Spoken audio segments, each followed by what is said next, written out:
vais essayer d'aller assez doucement et vous aider à mieux comprendre justement cet écosystème d'innovation qui souvent s'apparente à l'écosystème des startups.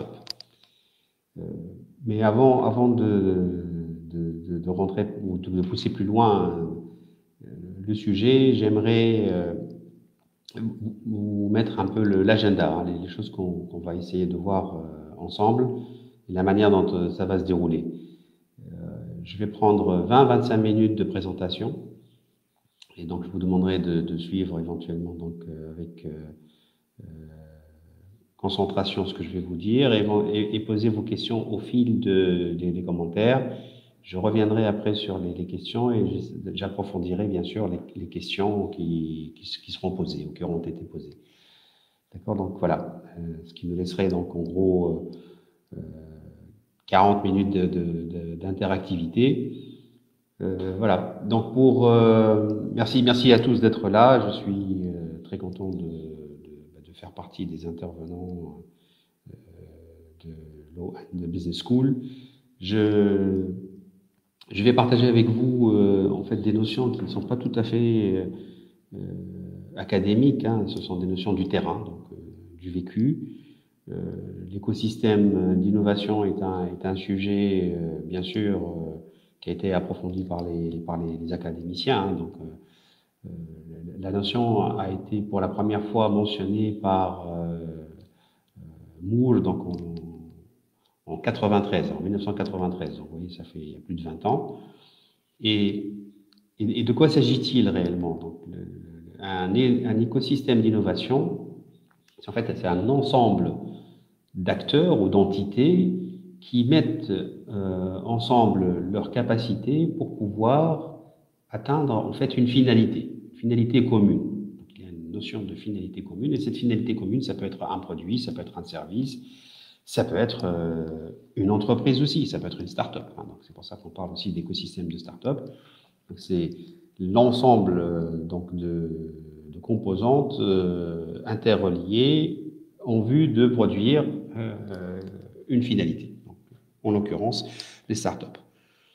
Alors, pourquoi je parle des start-up et d'innovation en même temps? En fait, il faut savoir que dans les pays industrialisés, l'écosystème de l'innovation englobe l'écosystème des startups. Donc il est englobant, il est beaucoup plus large. Dans les pays faiblement industrialisés, souvent la capacité d'innover est des startups. Donc c'est un peu le cas des pays africains, dont la Tunisie, donc les pays émergents, et pas tous, hein, il faut quand même qu'il y ait aussi, encore faut-il qu'il y ait une politique d'innovation et une politique en faveur de l'entrepreneuriat et des startups. La Tunisie fait partie des pays qui affichent d'une manière, en tout cas volontariste, hein, une stratégie de développement par les startups.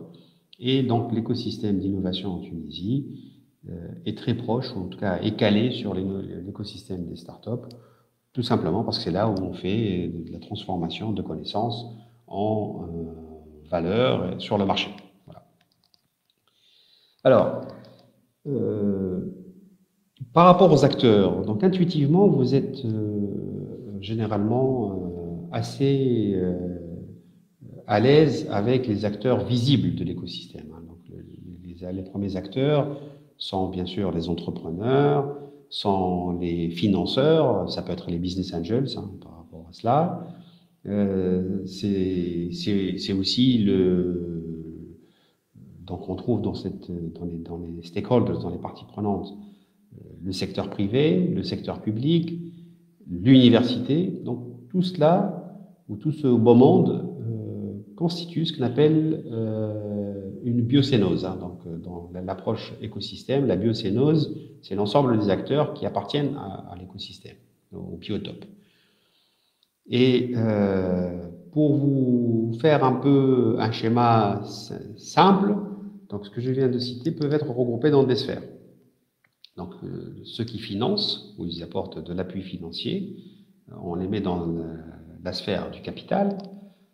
ceux qui apportent des connaissances et qui produisent de la recherche et développement en général, des brevets, de la propriété intellectuelle, on les met dans la sphère knowledge, donc connaissance, et ceux qui transforment les connaissances en entreprise, qui commercialisent en fait les connaissances, qui sont sur la partie risque en fait, c'est la sphère entrepreneuriale.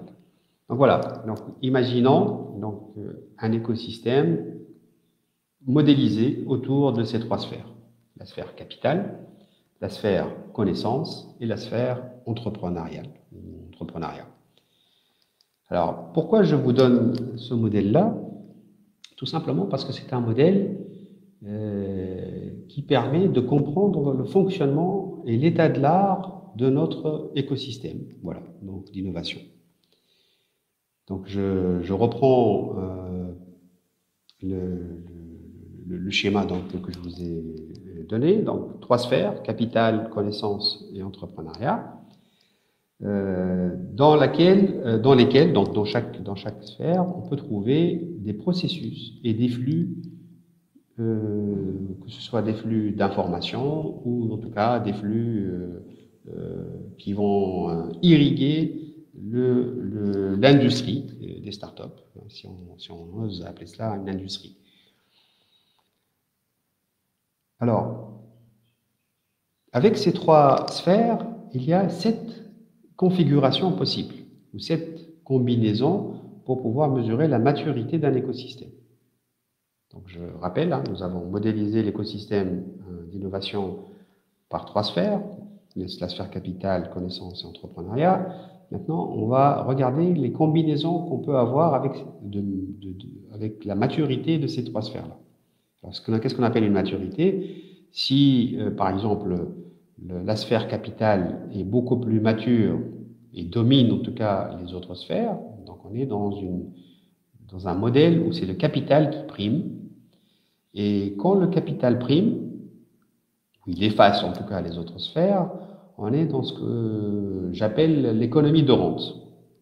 Donc le capital peut être issu de ressources naturelles, donc les pays producteurs de pétrole par exemple, ou qui ont des infrastructures structurantes, essentielles, comme certains pays, par exemple l'Égypte, avec le canal de Suez qui lui apporte des revenus colossaux annuellement. Donc, le fait d'avoir une sphère capitale qui domine les autres sphères, on est dans ce qu'on appelle la domination par le capital. D'accord ? Et c'est une première configuration. Et cette première configuration, en fait, donne le lead à celui qui détient le capital par rapport à celui qui veut valoriser ou fructifier des connaissances. Voilà.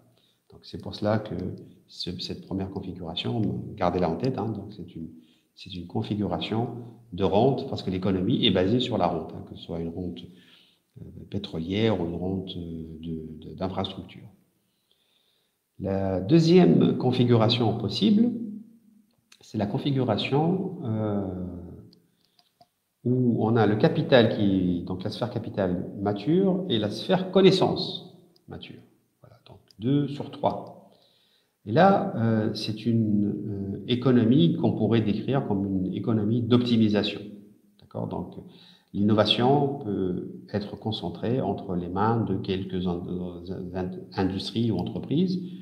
Et ce qui est important, c'est fructifier le capital en utilisant les connaissances comme levier. D'accord ? C'est la configuration 2. La troisième configuration, c'est lorsqu'on a une sphère knowledge, donc connaissance développée, mature, et qui dominerait les autres, le capital et l'entrepreneuriat. Alors, c'est facile à comprendre. Donc ça, c'est une économie où il y a beaucoup de savoir-faire et beaucoup de connaissances. Il y a un manque de capitaux et il y a un manque d'entrepreneurs. Donc on se retrouve un peu dans une économie qu'on peut appeler d'outsourcing. D'accord ? Donc on peut imaginer facilement ce que cela donne comme modèle, hein. Bien sûr, il n'y a pas un modèle pur, hein, et dur comme ça, mais si les connaissances sont disponibles, mais qu'il n'y a pas de capitaux, il n'y a pas d'entrepreneurs, eh bien, on va forcément mettre à disposition les gens qualifiés. Et donc, si on prend le domaine de la technologie, par exemple en Tunisie, on fait de l'outsourcing, donc on développe beaucoup plus de l'offshoring que d'entreprises innovantes localement. L'économie d'outsourcing. Troisième donc, configuration. Alors la quatrième configuration concerne ce qu'on appelle donc la configuration basée sur les connaissances et sur l'entrepreneuriat, et avec un manque de capitaux. Donc c'est une économie qui, bien sûr, théoriquement, hein, si elle existe, elle permettrait tout simplement de produire des projets, mais des projets sans futur. Donc c'est les no future projects, donc c'est des projets qui ne peuvent pas se matérialiser. On peut trouver bien sûr des entrepreneurs, donc des gens qui sont capables de transposer des connaissances en valeur sur le marché, mais qui ne vont pas pouvoir le faire. Donc s'il y a cette configuration-là, c'est la quatrième configuration, knowledge et entrepreneuriat, donc connaissance et entrepreneuriat, sans capitaux, c'est une économie qui ne peut pas produire de projets.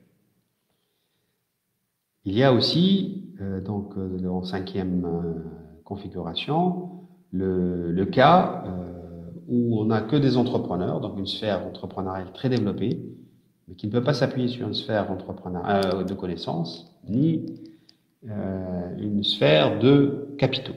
Et là, nous allons donc appeler cela l'économie de l'activisme créatif. Voilà. Donc ça devient donc juste de l'activisme entrepreneurial, de la créativité avec peu de moyens, mais qui ne peut pas non plus donc permettre de développer des projets structurants. La sixième configuration, une sphère entrepreneuriale développée, mais qui a une sphère capitale, adossée à une sphère capitale relativement mature, donc 2 sphères sur 3, encore une fois.